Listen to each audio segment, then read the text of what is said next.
এখানে হিন্দুরা সংখ্যায় কম থাকার জন্য আপনাদের অনেক চাপে থাকতে হয়, এটা অস্বীকার করার কোনো জায়গা নেই।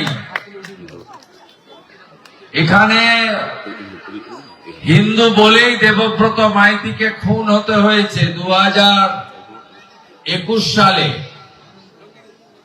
শিডিউল কাস্ট মহিলা রথিবালা আড়ি কোন রাজনীতি করতেন না, তাকে গড়চক্র মিডিয়ার গুন্ডা বাইক বাহিনী তাকে বাড়িতে ঢুকে মাঝরাত্রে 65 বছরের মাকে খুন করেছে হিন্দু বলেই। তাই হিন্দুরা যদি ঐক্যবদ্ধ না থাকেন, ভাগাভাগি করেন রাজনীতির নামে, ধর্মের নামে, জাতপাতের নামে, ব্যক্তিগত চাওয়া পাওয়ার জন্য, তাহলে আগামী দিনে দেবব্রত মাইতি এবং রথিবালা আড়ির মতো দাউদপুর শামসাবাদের সংখ্যালঘু হিন্দুদের একই অবস্থা হবে। হিন্দুর সংখ্যা কমলে কি হয়, এপারে ধুলিয়ান শামসেরগঞ্জে হরগোবিন্দ দাস, চন্দন দাস বাড়িতে ঢুকে পশু কাটার তরবারি দিয়ে কেটে দিয়ে চলে গেছে। তারা সিপিএম করতেন, কিন্তু হিন্দু বলে। আর ওপারে আমরা আগে 30% ছিলাম, এখন 7% হয়ে যাওয়ার জন্য দীপু চন্দ্র দাস জ্যান্ত লোককে পুড়িয়ে দিয়েছে প্রমাণ ছাড়া।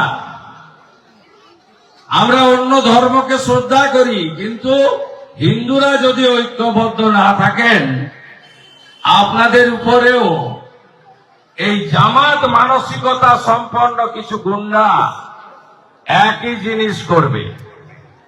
আমি কিছু গুন্ডাকে 1.5 বছর জেল খাটিয়েছি, তারা এখন কিছুটা চাপে আছে।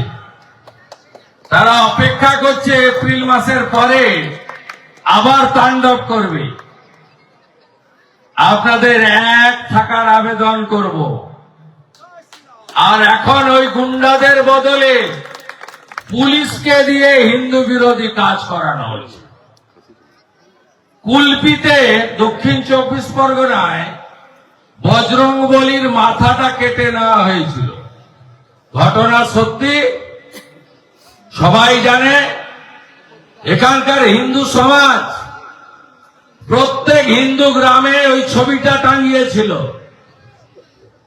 পুলিশের বাপ মরা দায়, তারা গিয়ে খুলছে।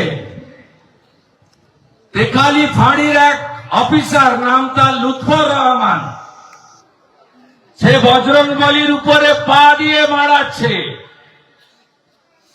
সিসিটিভিতে ধরা পড়ার পরে সাময়িক শাস্তি পেয়েছে।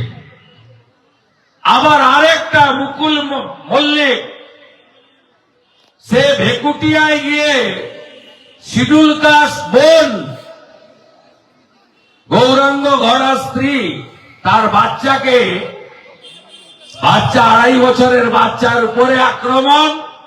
গৌরাঙ্গ ঘোড়ার স্ত্রী তার শাড়ি আর ব্লাউজ ছেড়ছে। এই অবস্থা চলছে। মহাপ্রভুর সামনে আপনাদের কাছে প্রসাদ গ্রহণের আগে প্রার্থনা করব, দুনিয়ার হিন্দু এক হও। হিন্দু যদি বাঁচতে চাও, বিভেদ ভুলে এক হও। সবাই ভালো থাকবেন। প্রত্যেক বছর আসি। 21-এ এই ক্লাব পুড়িয়েছিল, ভুলে গেছেন নাকি? টাউন ক্লাবে ককটেল মেরেছিল, ভুলে গেছেন নাকি? ভুলবেন না। সময় আসবে, সব এফআইআর গুলো খুলবো, গর্তের ভিতরে থাকলে টেনে টেনে বের করব। যোগী আদিত্যনাথজির দেখানো পথে যারা হিন্দুদের উপর অত্যাচার করেছে, আইনি পথে তাদের সাজা দেব, এই অঙ্গীকার মহাপ্রভুর কাছে করে গেলাম। আর বলবো, হিন্দু হিত মে जो काम करेगा वही आने वाला दिन में बंगाल में राज करेगा। সবাই ভালো থাকবেন, সবাই ভালো থাকবেন। আমি আছি, আর সর্বোপরি নরেন্দ্র মোদী আছে। সবাই ভালো থাকবেন। জয় জয় শ্রীরাম। গৌরনিতাই প্রেমানন্দে, গৌরনিতাই প্রেমানন্দে। আমাদের ভিডিও ভালো লাগলে লাইক এবং শেয়ার করুন। কমেন্ট সেকশনে গিয়ে জানান আপনাদের মতামত। আরও ভিডিও পেতে আমাদের চ্যানেল সাবস্ক্রাইব করুন এবং প্রতি মুহূর্তে খবরের আপডেট পেতে প্রেস করুন বেল আইকন।